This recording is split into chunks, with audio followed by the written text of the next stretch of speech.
Hello guys, welcome to my channel Shri S S and world. कैसे हैं आप सब? आशा करते हैं आप सब लोग बहुत अच्छे होंगे एंड खूब मन लगा कर पढ़ाई कर रहे होंगे।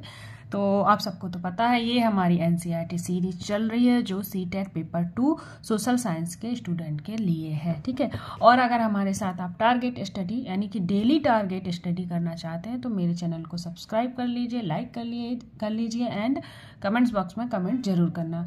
तो डेली टारगेट किसका चल रहा है? तो डेली टारगेट मैं DSSB TGT को टारगेट कर रही हूँ। उसका मैंने मंथली अपना पूरा प्लानर तैयार कर लिया और डेली टारगेट से स्टडी चल रही है। अगर आपको डेली टारगेट चाहिए कि मैं कैसे पढ़ाई करती हूँ तो मेरे वीडियो के डिस्क्रिप्शन बॉक्स में आपको टेलीग्राम का लिंक मिलेगा, उससे आप ज्वाइन कर लीजिए। और सीटेट का भी मैं डेली टारगेट दे सकती हूँ। अगर आप इंटरेस्टेड हैं तो प्लीज़ कमेंट बॉक्स में कमेंट जरूर करना। अगर आप इंग्लिश की NCERT 6 to 8 की क्लासेस चाहते हैं तो प्लीज़ कमेंट्स बॉक्स में कमेंट जरूर करना, जिससे मैं इंग्लिश की NCERT भी स्टार्ट कर सकूं, ठीक है। तो टाइम वेस्ट ना करते हुए आज हमारा 6th क्लास की NCERT का हिस्ट्री का पहला चैप्टर मैं पहले चैप्टर की क्लास करने जा रही हूँ। तो चलो स्टार्ट करते हैं। तो क्या है हमारे अतीत पार्ट 1।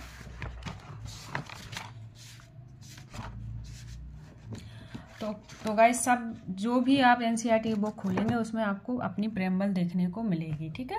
तो आप प्रेम्बल रीड कर लेंगे। मैंने ज्योग्राफी की उसमें क्लास में प्रेम्बल का मतलब पूरा बता दिया है, दोबारा नहीं करेंगे, आप वहाँ से जाके चेक कर सकते हैं। तो आप देख सकते हैं गाइस हमारी हिस्ट्री में कुल 10 चैप्टर हैं, ठीक है। 6th क्लास की हिस्ट्री में 10 चैप्टर हैं जिसको हमें रीड करना है। बहुत आराम से ही इस क्लास को लेकर चलेंगे जिससे कि आपको कोई प्रॉब्लम ना हो समझने में, ठीक है। तो स्टार्ट करते हैं अपना चैप्टर। तो पहला अध्याय है क्या, कब, कहाँ, कैसे। एक बच्ची है वो जानना चाहती है कि ये सब चीज़ें किसी को कैसे पता चल जाती हैं कि ये चीज़ कब हुई थी, कैसे हुई थी, कहाँ हुई थी, कैसे लोग पता कर लेते हैं। तो ये क्वेश्चन इस बच्ची के माइंड में चल रहा है। क्या चल रहा है देखेंगे। रसीदा बैठकर अखबार पढ़ रही थी, न्यूज़पेपर पढ़ रही थी। अचानक उसकी एक निगाह पड़ी कि 100 साल पहले। तो वह सोचने लगी कि लोग कैसे पता करते हैं कि 100 साल मतलब इतने वर्ष पहले उनको कैसे पता चल जाते हैं इतने वर्ष पहले की चीज़ है। तो उसके माइंड में ये चीज़ें आई, आपके माइंड में भी आई होंगी अगर आपने पहले अपनी बुक पढ़ी होंगी छोटे में। तो जानते हैं कि ये कैसे चीज़ें पता चलती हैं। अगर आपको नहीं पता है कि 100 साल पहले क्या हुआ था, ये कैसे पता चलता है, तो हम साथ साथ जानते हैं। आगे बढ़ेंगे। कैसे पता लगाएं, यह जानने के लिए कि कल क्या हुआ था। तुम रेडियो सुन सकते हो, टेलीविज़न देख सकते हो या फिर अखबार पढ़ सकते हो। यानी कि कल की जो चीज़ें हुई हैं हमारे यहाँ वो कैसे पता कर सकते हैं हम? या तो टेलीविज़न देख लेंगे या न्यूज़पेपर रीड कर लेंगे या फिर रेडियो सुन लेंगे, उससे हमें न्यूज़ से ये सारी चीज़ें पता चल जाता है। साथ ही यह जानने के लिए कि पिछले साल क्या हुआ था, तुम किसी ऐसे व्यक्ति से बात कर सकते हो जिसे उस समय की स्मृति हो। यानी कि नेक्स्ट ईयर क्या हुआ था तो हम वहाँ जो लोग हैं उनसे पूछ लेंगे कि पर साल क्या हुआ था अगले साल, तो वो हमें सारी जानकारी दे देंगे, ठीक है। जैसे उस समय लेकिन बहुत पहले क्या हुआ था यह कैसे जाने? जैसे कि यहाँ लिखा था ऊपर 100 साल पहले, तो ये कैसे जाने हम कि 100 साल पहले क्या हुआ था? तो इसके लिए कैसे पता लगाते हैं लोग, तो उसके लिए हम आगे बढ़ते हैं। अतीत के बारे में हम क्या जान सकते हैं? जो हमारा बीत चुका है, जो बातें बीत चुकी हैं, जो हो चुकी हैं, वो हमारे पास्ट में चली जाती हैं, यानी कि अतीत में चली जाती हैं। तो अतीत के बारे में बहुत कुछ जाना जा सकता है। जैसे लोग क्या खाते थे, क्या क्या पता कर सकते हैं हम। लोग क्या खाते थे, कैसे कपड़े पहनते थे, किस तरह के घरों में रहते थे। हम आखेटक मतलब हंटर यानी कि शिकारी, पशुपालकों, कृषकों, शासकों, व्यापारियों, पुरोहितों, शिल्पकारों, कलाकारों, संगीतकारों या फिर वैज्ञानिक के बारे में जानकारी हासिल कर सकते हैं, ठीक है।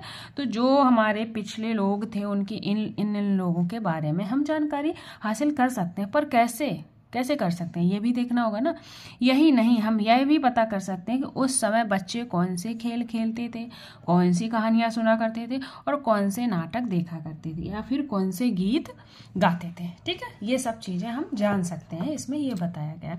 लोग कहाँ रहते थे, सबसे पहले उन्होंने क्या कह रहे, लोग कहाँ रहते थे इस बारे में हम जान सकते हैं। कैसे जान सकते हैं?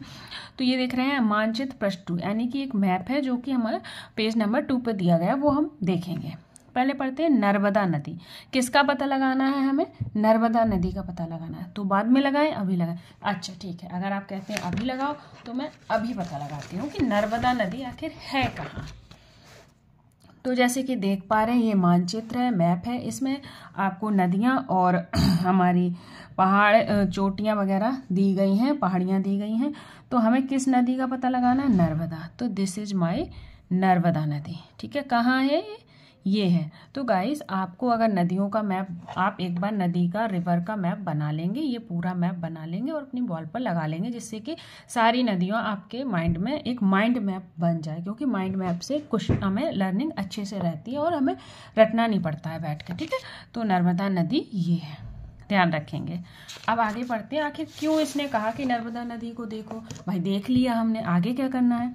कई लाख वर्ष पहले, कितने वर्ष पहले? लाख वर्ष पहले। वहाँ 100 साल की बात हुई थी, यहाँ तो भैया लाखों की बात हो रही है, ध्यान रखना। कई लाख वर्ष पहले से लोग इस नदी के तट पर रह रहे हैं। यहाँ रहने वाले आरंभिक लोगों में से कुछ क्या थे? कुशल संग्राहक। कुछ, नॉट ऑल। ओके, ध्यान रखना कि कई, जो नर्मदा नदी है यहाँ पर कई लाख पहले वर्ष पहले जो लोग रहते थे, जो आरंभिक लोग थे, उनमें से कुछ क्या थे? हमारे कुशल संग्राहक, यानी कि शिकारी थे। आसपास के जंगल की विशाल संपदा से परिचित थे। भाई वो जंगलों में रहते थे तो वहाँ की जो संपत्ति है, संपदा है, उससे जानकारी होगी। जैसे आप किसी गांव में रहते हैं या किसी शहर में रहते हैं, कानपुर में रहते हैं, दिल्ली में रहते हैं, तो वहाँ की चीज़ों से आप परिचित होंगे, वहाँ की चीज़ों का नॉलेज होगा आपको। इसी तरह उनको जंगलों का नॉलेज था। आपने भोजन के लिए वे जड़ों, फलों तथा जंगल के अन्य उत्पादों का यहीं से संग्रह किया करते थे। क्या करते थे? भोजन के लिए क्या क्या यूज करते थे? जड़ों का, फलों का, जंगलों के अन्य उत्पादों का वो यहीं से संग्रह, मतलब इकट्ठा करते थे। ठीक है, ध्यान रखेंगे। वे जानवरों का आखेट शिकार भी करते थे। अब आप कहेंगे क्वेश्चन क्या आएगा? तो जैसे ये लिखा है कि यहाँ के आरंभिक लोग कुछ कुशल संग्राहक थे, वहाँ लिख देगा कि सभी कुशल संग्राहक थे। तो आप ध्यान रखोगे, हाँ कुशल संग्राहक तो थे, और ये कुछ भूल जाओगे, और जब ये कुछ भूल गए और आपने कर दिया टिक सही, तो वही हो गया आपका गलत। ठीक है, तो ये सारी एक एक लाइन, एक एक शब्द ध्यान से सुनना है। ओके, समझते चलना। तो कहाँ की बात हो रही है? और नर्मदा नदी की बात हो रही है, तो ध्यान रखना एक बार है। ये भी पूछ सकता है कितने वर्ष पहले नर्मदा नदी पर मतलब लोग थे, तो कई लाख वर्ष पहले। ठीक है, लाखों की बात हो रही है। तो आगे बढ़ते हैं, आपको ये चीज क्लियर हो गई होगी। अब तुम उत्तर पश्चिम की सुलेमान और किरथर पहाड़ियों का पता लगाओ। भाई ऑर्डर मिल रहा है एनसीईआरटी का, तो पता तो लगाना पड़ेगा। ठीक है, चलो लगाते हैं। किसका पता लगाना है हमें? सुलेमान और किरथर पहाड़ियों का। देखिए आप लोग, दिख रहा है कहीं आपको सुलेमान और किरथर की पहाड़ियाँ कहीं दिख रही हैं? उसने बताया है उत्तर पश्चिम, तो आपको पता होगा ये उत्तर होता है, ये दक्षिण होता है, ये पूरब, ये पश्चिम। तो जब ये उत्तर है, ये पश्चिम है, तो इतने एरिया में होगा, यही तो होगा हमारा उत्तर पश्चिम। तो देखिए, जब हमें ये चीज़ पता चली, तो ये है हमारी सुलेमान और ये है किरथर की पहाड़ियाँ। ध्यान रखना कहाँ है ये सुलेमान और ये किरथर की पहाड़ियाँ। ठीक है, इसी क्षेत्र में कुछ ऐसे स्थान हैं जहां लगभग 8000 वर्ष पूर्व सुलेमान और किरथर की पहाड़ियों को कितने हजार वर्ष पूर्व? 8000 वर्ष पूर्व स्त्री पुरुषों ने सबसे पहले क्या किया था? यहाँ पर गेहूं तथा जौ की फसलों को उपजाना आरंभ किया था। उन्होंने भेड़, बकरी और गाय, बैल जैसे पशुओं को पालतू बनाना शुरू किया। ये लोग गांव में रहते थे। उत्तर पूर्व में गारो तथा मध्य भारत में विंध्याचल की पहाड़ियां हैं। तो ध्यान रखेंगे, ये क्वेश्चन बन सकता है, बहुत अच्छे से लाइन अप कर लेना। क्या उत्तर पश्चिम में कौन कौन सी पहाड़ियां? सुलेमान और किरथर की, और उत्तर पूर्व में गारो की, और मध्य भारत में विंध्य पहाड़ियों का पता लगाओ। तो उन्होंने हमें डायरेक्शन दे दी, हम पता लगा लेंगे। अब आपको क्या क्वेश्चन, पहले तो हम इनका पता लगा लेते हैं। भाई ऑर्डर फॉलो करना है। तो सबसे पहले उत्तर पूरब, तो यहाँ पूरब बताया था, यहाँ उत्तर, तो यहाँ होगी। तो उत्तर पूरब में गारो की पहाड़ी, ये रही हमारी। अब मध्य भारत, मध्य मतलब मिडिल में, तो ये रही हमारी विंध्या पहाड़ी। ठीक है, हमने पता लगा लिया है। अब हम देखते हैं क्या बात है इसमें। ये कुछ अन्य ऐसे क्षेत्र थे जहां कृषि का विकास हुआ। जहां सबसे पहले क्या उगाया गया भैया? चावल। ध्यान रखेंगे, वे स्थान विंध्य के उत्तर में स्थित है। जहां चावल उगाया गया है वो स्थान कहाँ है? विंध्या के उत्तर में। ये है विंध्या की पहाड़ी, तो उत्तर ये हुआ। तो यहाँ सब में क्या उगाया जाता था? चावल। तो क्वेश्चन कैसे बनेगा, इतने पैराग्राफ से आपके 3-4 क्वेश्चन बन जाएंगे। फर्स्ट क्वेश्चन, उत्तर पश्चिम की सुलेमान और किरथर की पहाड़ी, यानी कि वो पूछेगा सुलेमान और किरथर की पहाड़ियाँ किस दिशा में है, तो आप बता दोगे उत्तर पश्चिम की दिशा में। उल्टा भी पूछ सकता है, उत्तर पश्चिम में कौन सी पहाड़ियाँ हैं, तो सुलेमान एंड किरथर की पहाड़ियाँ, और भी हैं ऑप्शन में, जो आएगा वो कर लें, ठीक। अब वो पूछेगा कितने वर्ष पहले मतलब गेहूं जौ की फसल होती है, तो 8000 वर्ष पहले। और वो पूछेगा सुलेमान और किरथर की पहाड़ियों में किसकी फसल होती थी, तो गेहूं जौ की। सेम आपको गारो खासी से क्वेश्चन बनेंगे। तो आई होप आपको ये चीज़ क्लियर हो गई होगी।